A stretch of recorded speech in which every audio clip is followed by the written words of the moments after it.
सत्य सनातन धर्म की जय।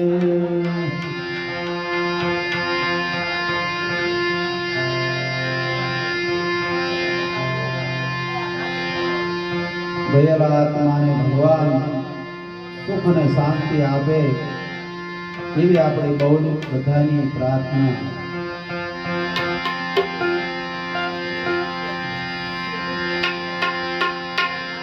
गुणपति गुण आगे रहो